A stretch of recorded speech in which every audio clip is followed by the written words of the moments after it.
How are these questions different? Two parents are heterozygous for a recessive disease and have a male offspring. What's the probability their son will have the disease?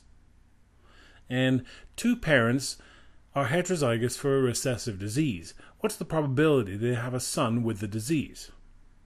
Well, the first question asks specifically about the probability of the disease occurring to the son.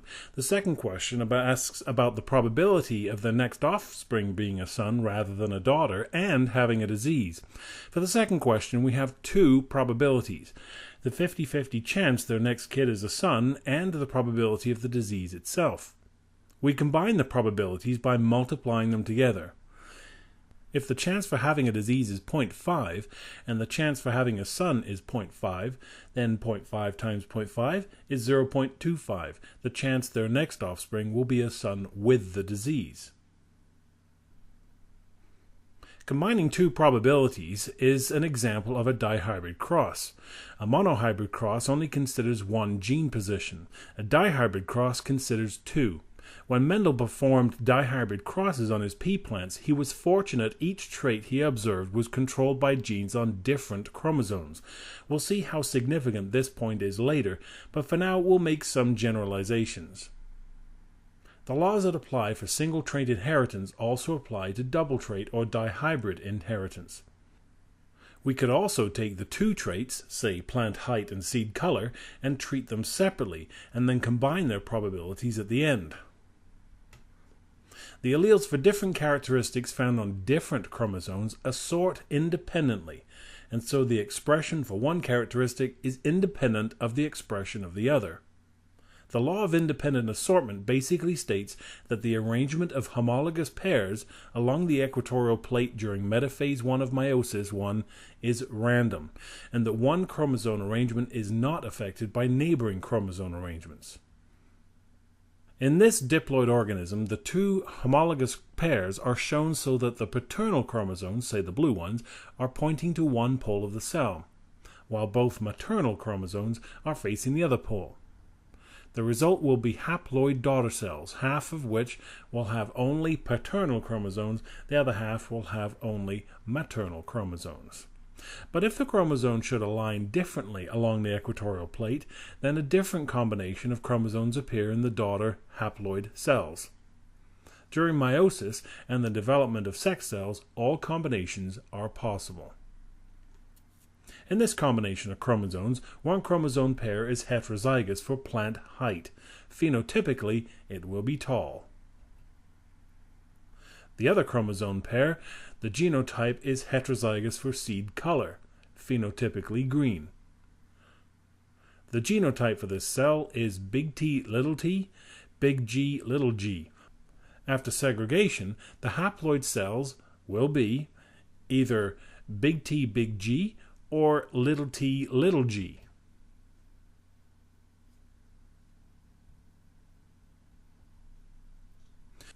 But with equal probability, the arrangement of chromosomes could show the plant height gene as before. But the arrangement of the seed color genes reversed. Genotypically, the cell is the same, but when it comes to the formation of the sex cells, half will be big T, little g, half will be little t, big G. So the possible genotypes of the gametes for an organism who is double heterozygous at two gene positions on two different chromosomes are these four combinations, where the big T pairs with the big G to form 25% of the gamete's genotype, where the big T pairs with the little g to form 25%, where the little t pairs with the big G to form 25%, and where the little t pairs with the little g to make up the last 25% of the gamete's genotype.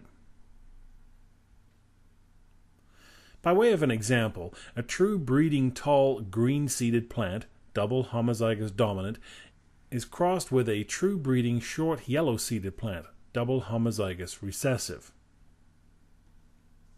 The only gametes produced by the double homozygous dominant contain only the dominant alleles, and the only gametes produced by the double homozygous recessive contain only the recessive alleles. When these gametes are combined during fertilization, all the F1 offspring will be double heterozygous. A 16-square Punnett square would be required to map out all possible genotypic combinations and their resulting phenotypes. Note the coloring of the squares. The light green show both dominant phenotypes are expressed. And so the genotypes contain at least one big T and at least one big G. So 9 out of the 16 are both phenotypically tall and green. The light yellow means only the dominant alleles are present. The light yellow means only one of the dominant alleles are present, so 3 out of 16 are phenotypically tall, but yellow. The dark green means the other dominant allele is expressed instead, so 3 out of 16 are green, but short. The dark yellow means no dominant allele is present and only 1 out of 16 exhibit both phenotypically recessive traits, short and yellow. This 9:3 to 3:1 phenotypic ratio is useful to understand, so you don't end up having to write out 16 square Punnett squares every time.